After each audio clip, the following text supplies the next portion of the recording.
Hello there, it's the 19th of March and this is Race to Power on WION The World is One. We are glad you're watching. I'm Eric Njoka. The Trump administration has faced another setback in court after a judge blocked the decision to shut down USAID. Just one day before, another judge questioned the White House on deportations of Venezuelans.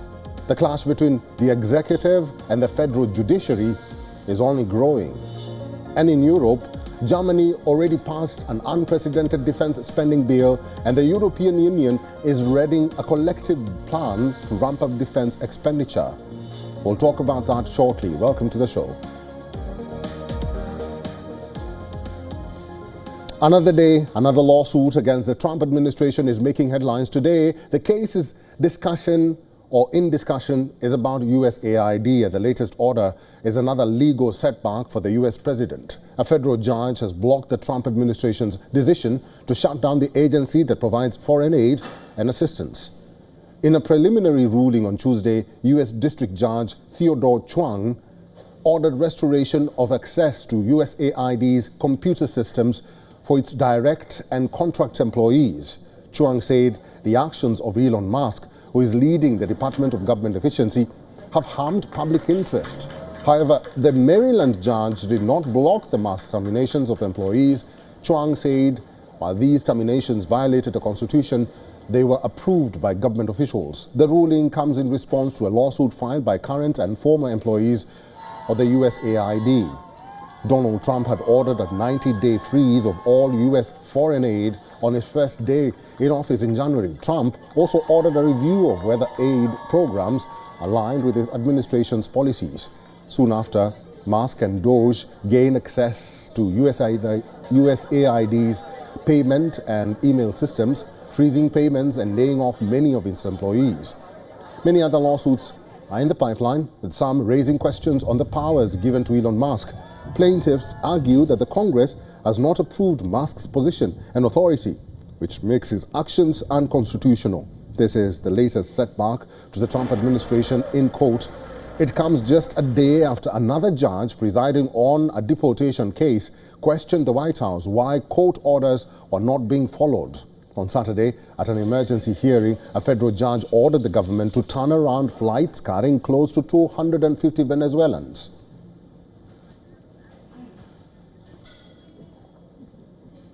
And Americans are divided over this issue. They say, or they are questioning, who has the greatest power? Is it the executive branch of government or is it the federal judiciary? Because, as you can see, the Chief Justice of the United States of America did rebuke Donald Trump with his latest orders. He said that it doesn't take just a statement to impeach a judge or a sitting judge. It takes a while, it takes a process. So there's a lot of limbo in between the government or the executive branch of government and the judiciary. And this is all in Trump's favor because he's the one who's arguing with some of these judges, and some of these judges are turning around some of these executive orders. And Trump is visibly annoyed and angry by the judiciary with the moves that they're making. So we'll be discussing with a guest, Richard William Painter, shortly, just to know what is really happening in the United States of America. Richard William Painter is an American lawyer and professor at University of Minnesota Law School. Professor Painter is now joining us live on this broadcast from Minnesota, USA. Professor Painter, thank you very much for making time for us. I just want to understand, what are the ramifications or the repercussions when an executive branch of government clashes with the federal judiciary? It has been very clear in the United States since 1803 that the courts have the final say in interpreting the Constitution and the laws of the United States. So that's well over 200 years. It has been very clear that a president cannot violate a court order. A president can appeal a court order to the higher courts, ultimately to the Supreme Court of the United States. The Supreme Court is standing by for emergency appeals by the president or any other party. But a president of the United States cannot violate an order of the Supreme Court. That's been very, very clear. No one has made any intelligent argument that I've seen that the Constitution would allow that.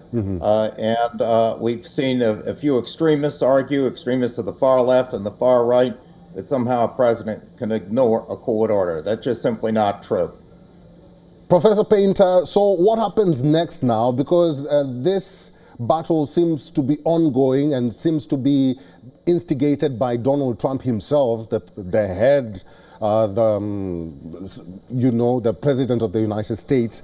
So what will happen if this continues unabated? Nothing happens. Well, thus far, the president has not violated an order of the United States Supreme Court. If he were to do so, there would be a very strong rebuke from the U.S. Supreme Court.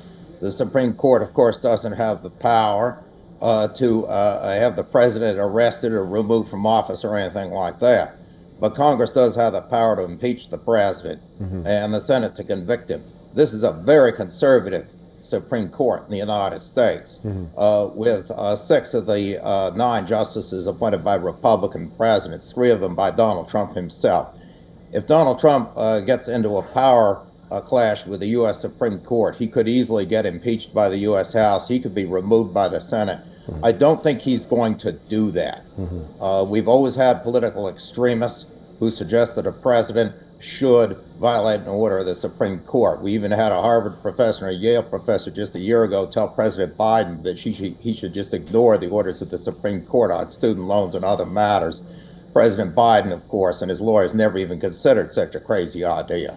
But the fact of the matter is that if this president, President Trump or any other president, chooses to violate an order of the U.S. Supreme Court, I think he'd be highly likely to be impeached and removed from office. Professor Painter, we have a lot to talk about, but unfortunately we are out of time. Thank you very much for all your insights today. Thank you very much for having me. The state of Wisconsin is voting to choose a judge for the state's Supreme Court. And while candidates in this election are non-partisan, both Democrats and Republicans have picked the candidates they're supporting. The parties have left no stone unturned to get their preferred judge elected. Voting began on Tuesday, and only one open judge position is on the ballot, but it is a critical election. The result will determine whether liberal left-leaning judges maintain their majority on the bench or if the status quo will change. For Democrat voters, abortion is a major polling issue. For the Republicans, it is faith-inspired rule of law. I don't think that we should be governed by a law that was passed before the Civil War. And I don't think I have the right to put myself into somebody else's shoes when making those kinds of decisions of abortion rights. And so I just feel that we need to, in Wisconsin, have the laws reflect the modern times. Elections are important, so are the Second Amendment rights, freedom of speech, anything in the First Amendment, freedom of religion. I would like a Supreme Court justice that's willing to stand up against another Evers-like shutdown of churches that happened during COVID. And I think Schimmel would do that, and I don't think his opponent would. According to several reports, this might just be the most expensive court race on record in the country. An estimated $50 million has been spent on this election, and billionaire backers from both political camps have spent millions for their candidates' campaign. George Soros from the Democrats' camp and Elon Musk from the Republican camp have both been critical financiers in this election. Let's talk to our correspondent in the United States of America. Susan Teherani is now joining us live from New York. Good to see you, Susan. Maybe you can tell us the importance and the significance of this election in Wisconsin. Yeah, as you mentioned, Eric, this is one seat that's open on Wisconsin Supreme Court. It's liberal leaning now. This election will determine that for the next decade, 10 years, whether or not the court is going to lean conservative or liberal. It's also important because, as many of us know, Wisconsin is a purple state. It's a swing state. So it really is a battleground in presidential elections as well. We have, of course, the midterms coming up in 2 years and then the presidential election in 4 years as well. It's not just the issue of abortion, it's voting rights. Wisconsin is also a very union-friendly state. So union bargaining is on the ballot as well as people go to vote. The official date of voting starts April 1st. This is early voting, but as we heard from the people of Wisconsin, they really want to get their voices heard. You have Elon Musk, who has invested heavily. You also have George Soros, who has invested heavily. When you have millionaires and billionaires backers like this really investing so much, it just shows how much is at stake. Susan Tehrani, we'll have to leave it there. Thank you. Europe is rearming. Faced with an unrelenting U.S. position on NATO under the Trump administration, the European Union is readying a collective plan to ramp up defense expenditure. The European Union is spending $875 billion in a collective effort to boost NATO's military capacity. In addition, Brussels also plans to provide $160 billion loan for each member state to strengthen its military. European Union Chief Ursula von der Leyen has already said that Europe must prepare for war if it wants to avoid war.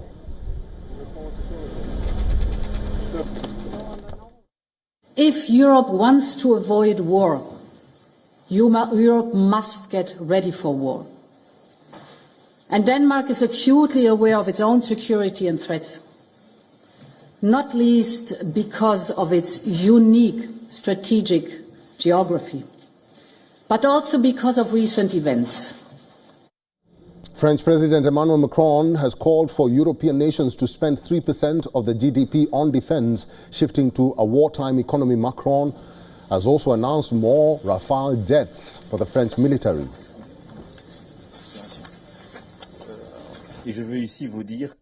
And I want to tell you that the Air Force will benefit from more orders of Rafales. This is a necessity in the current context. It is also a natural choice to integrate the effort of the airmen vis-à-vis Ukraine with the decommissioning of our Mirage jets.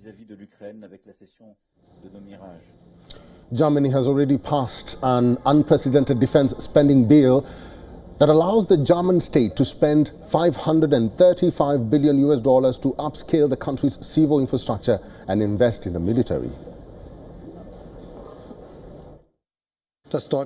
With 3 amendments to the basic law, we are freeing ourselves from the constraints that have so far prevented us from spending sufficient funds on our defense. European leaders are assembling for a leaders' summit later this week where contentious and continuous support for Ukraine and rearming Europe are expected to top the agenda. The European Union is also looking inwards to boost defense capabilities. The bloc is seeking members to invest more in European defense firms with joint procurement and buying more made-in-Europe equipment. Other countries are also stepping up efforts to boost defense spending on the domestic front. Denmark is planning a $7.3 billion acceleration to fund for defense. Belgium is increasing its defense budget from 1.3% of its GDP to 2% benchmark. Greece has pledged $28 billion in defense investments by 2036. Our Baltic nations and Poland have already crossed NATO-prescribed defense budget limit that pegs defense spending at 2% of their GDP. EU Chief von der Leyen has asked members to increase their defense spending by 1.5% of their GDP for 4 consecutive years.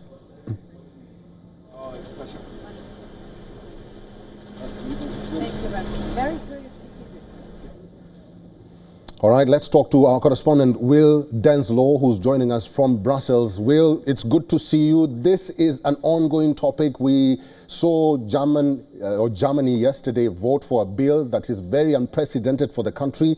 What does this mean when von der Leyen is asking Europe to rearm and to spend 1.5% of their GDP on defense? Well, a consistent message we've been hearing from European officials over recent weeks is that Europe has been shirking its defence responsibilities, hiding behind the United States' defensive umbrella for too long. And that is something that Donald Trump himself has reiterated time and time again. The Trump administration wants European allies in Europe that are members of NATO to spend upwards of 5% of annual GDP on defence. NATO Secretary General Mark Rutte says that there will be a revision this year up from the current benchmark of 2%, and all eyes will be on what that benchmark will be. It will not, we're understanding, be 5%, but it will certainly be an increase from the current 2%. Now, why Europe is taking this so seriously now, of course, there is a conflict, a war on its doorstep in Ukraine. The message here in Brussels is that Ukraine's security is interwoven with that of wider Europe. And considering the fact that Washington over recent weeks has seemed to be less of a reliable partner when it comes to defence and collective security, there is a feeling of urgency here in Europe that more needs to be done to pick up the pieces. That is why Ursula von der Leyen, the European Commission, has unveiled this Rearm Europe plan, which could free up to the tune of $840 billion to invest in Europe's defensive capabilities. Will Denslow, we'll have to leave it there. Good to see you. Thank you very much for talking to us today. In a dramatic escalation in an ongoing crackdown on the dissenting voices in Turkiye, Turkish police have arrested Istanbul's mayor, Ekrem İmamoğlu, a key rival of President Recep Tayyip Erdogan. On Wednesday, over 20 police vehicles were dispatched to arrest the 53-year-old. Ekrem İmamoğlu is facing charges of corruption and aiding a terrorist group. His aides have also been detained by authorities. In a video message posted on social media shortly before his arrest, the Istanbul mayor accused the Erdogan government of what he described as usurping the will of the people. Üzülerek söylüyorum. I am sorry to say that a handful of people who are trying to usurp the will of our nation are using the country's security forces as tools of evil and have piled my beloved police officers on the doorstep of the house of 16 million Istanbulites. Hundreds of police officers have piled up. We are facing great tyranny, but I want you to know that I will not be discouraged. I will continue to fight against that person and his mind that uses this entire process as an apparatus. Several roads around Istanbul are closed after the Istanbul mayor's arrest. Demonstrations have been banned for 4 days in the city to prevent protests.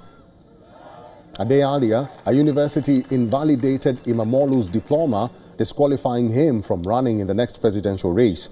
A university degree is mandatory to contest an election in Turkey. His wife called the charges unlawful and laughable. It's laughable. Of course, it's not possible. It can't be that he is guilty of charges. You can only laugh at it. There's a lot of dirty information floating around. The opposition has called the arrest a coup attempt against the next president. Critics say the crackdown follows significant losses by Erdogan's governing party in elections last year.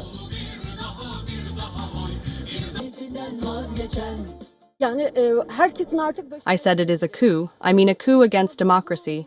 In other words, it can happen to anyone now. We had gained our hope with İmamoğlu, but unfortunately, these practices make us anxious every day, wondering what we will experience the next day.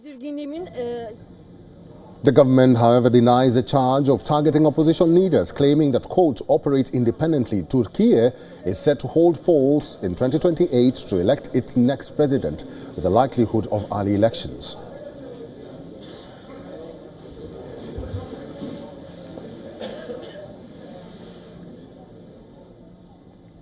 Qatar has become ground zero for talks to end yet another conflict. DR Congo's President Felix Tshisekedi and his Rwandan counterpart Paul Kagame held peace talks under the mediation of Qatar's Emir Tamim bin Hamad.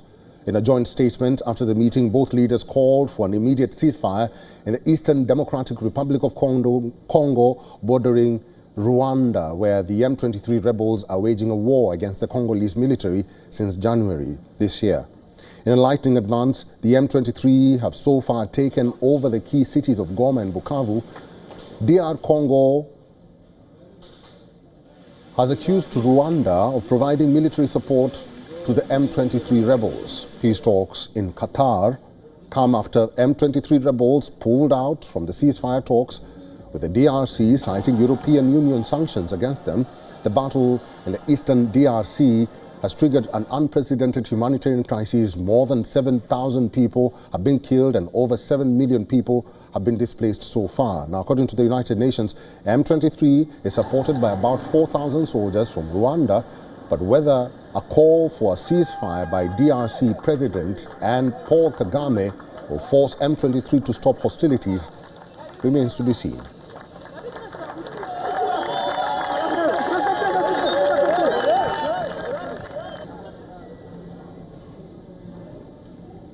Colombia is witnessing massive protests called by none other than the president himself. While protests are usually against the ruling establishment or authority, these demonstrations are against the opposition. On Tuesday, President Gustavo Petro addressed a rally of thousands after he called on people and government workers to protest against political parties that blocked constitutional reforms for health and labor. Since the 2021 strike that sparked the social uprising, people have pushed for a change in government. We want to make sure the reforms we voted for actually happen, and that it's not the opposition or the right wing, who have always been in charge, that gets to decide, but rather the people in the streets. And we will do this with this referendum. Thousands of people gathered at Bogota's historic Bolivar Square after centrist and right-wing lawmakers voted against Petro's proposed reforms. The overhaul focused on Colombia's health system and labor laws.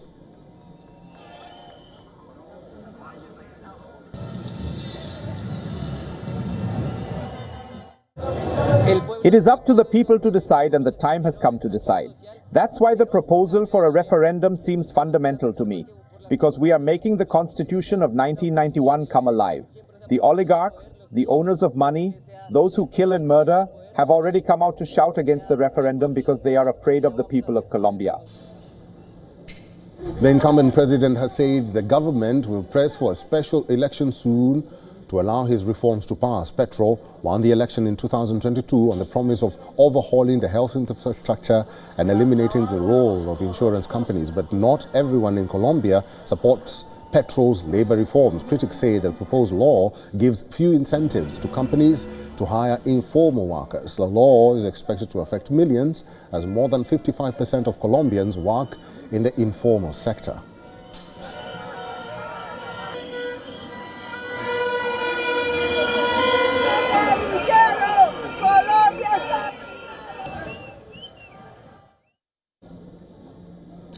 Nigeria's House of Representatives is scrutinizing the finances of several NGOs after a U.S. congressman claimed American aid funded terrorism attempts in Nigeria. Lawmakers have demanded 10 years of bank records from 2015 to 2024, along with details of income, expenditure, and audit reports. The probe follows comments by U.S. Congressman Scott Perry, who accused the United States Agency for International Development, or USAID, of channeling funds to groups like Boko Haram. Experts have widely rejected the claims. The U.S. Embassy in Nigeria has strongly denied links between USAID and terror financing. Ambassador Richard Mills reassured Nigerian officials that strict safeguards prevent American funds from falling into the wrong hands.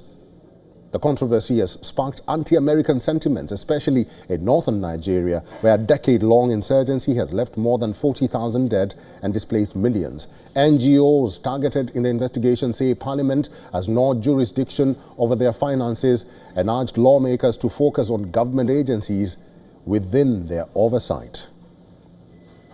And that's the latest on this edition of Race to Power on WION World is One. Thank you for watching.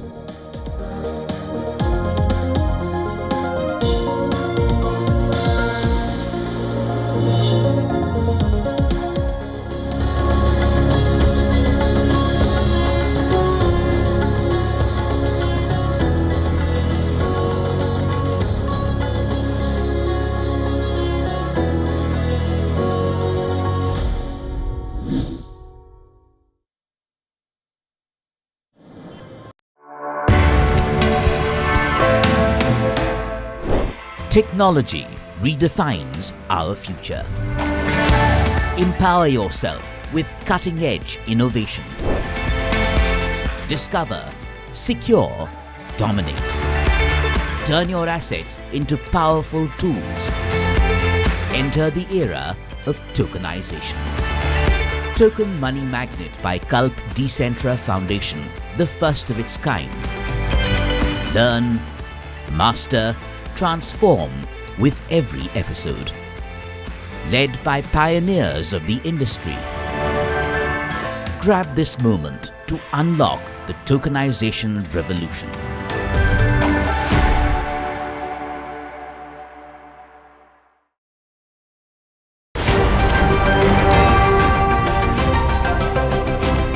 Ready to dive into your daily dose of news?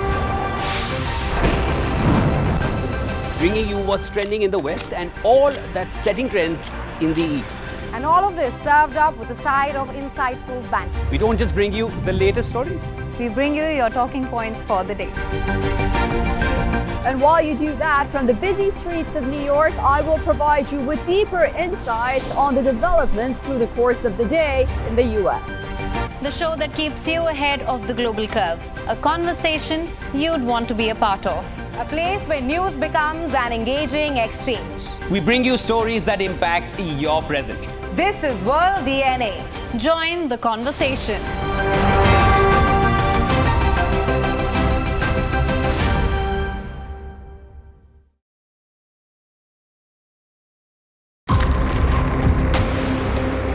From President Trump's threats on tariffs, anti-America claims, protection of Afrikaners, and now the expansion of South African ambassador to the US, the nation turns to Europe and vows to deepen cooperation at a summit in Cape Town as both grapple with aid and trade threats from the new US administration.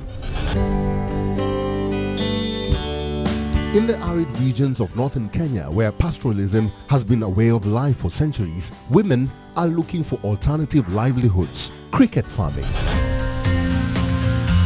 And a small factory in Bukavu, Eastern Congo, is baking biscuits as part of a local initiative to combat malnutrition exacerbated by recent conflict and looting. Watch World of Africa at these times on WION. World is One. WION Health Resort is unique, the only one of its kind. Experience the 4 paths of natural wellness: yoga, Ayurveda, acupuncture, and naturopathy. Each uniquely customized program improves the whole person to make every person whole. Come to WION Health Resort. Make your reservation at yowon.com. From the bustling trading floors of Wall Street to the vibrant exchanges of Asian stock markets, WION breaks it down for you to make sense of what's happening. As we reveal the key factors behind events, strategic battles, and the game-changing business decisions that shape the world. We bring you all of this and more on World Business Watch.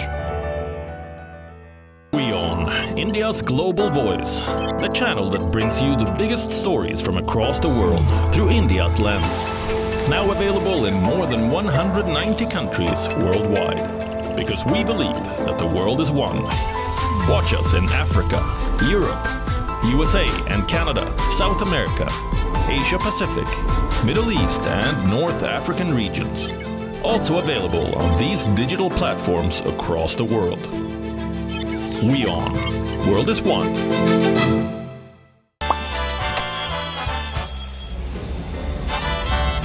Vielleicht nur